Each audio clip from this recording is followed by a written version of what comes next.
Is America a dying country? And how does this affect home values in the future?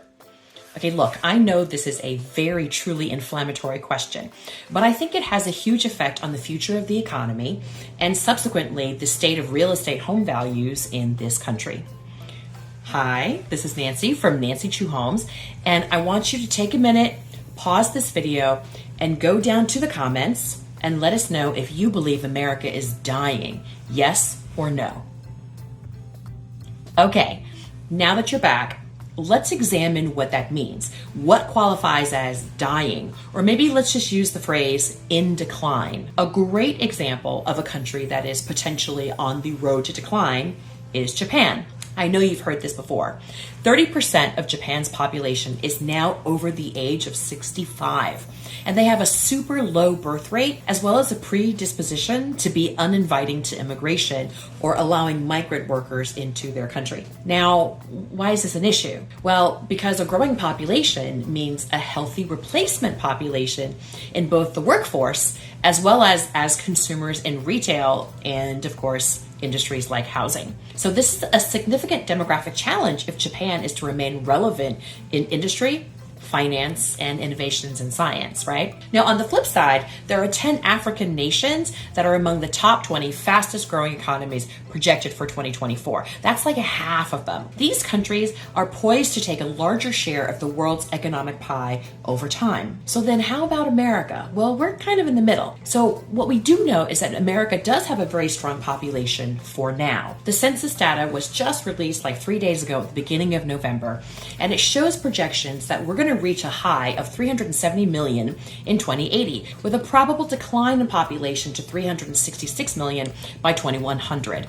So with our low birth rates and immigration trends, immigration could actually be a strong contributor to us having a strong population. So all politics aside, this is a good thing. Maintaining a strong workforce is important to overall productivity and developing a consumer base. So population reduction leads to a decrease in housing demand, which in turn affects like a whole host of adjacent industries like manufacturing or shipping and construction. Hey, listen, if you are enjoying this video, I ask you to kindly comment, like, and smash that subscribe button so that we can continue to reach more consumers who want information about this incredibly unpredictable housing market right now.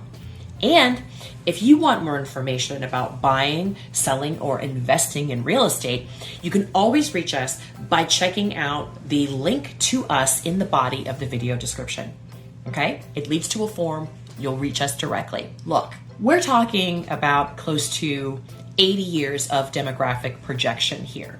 And there are so many open switches. It's really hard to say if this is all going to be borne out this way. What we can see are current migration patterns within the country where poor affordability forces people out of some parts of the country, outbound states, and sends them flooding into slightly more affordable places. And these would be the inbound states. Look, I'll be the first to tell you that we see anecdotally, a lot of people moving out of New Jersey and then maybe heading to Florida, for instance.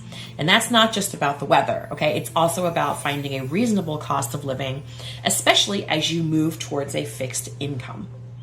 Retirees, for instance. A strong workforce is key to any market keeping up its real estate values. Detroit is a great example. When we saw the auto industry taper out there, what came with it was falling home prices. And unfortunately, another side effect was also falling wages.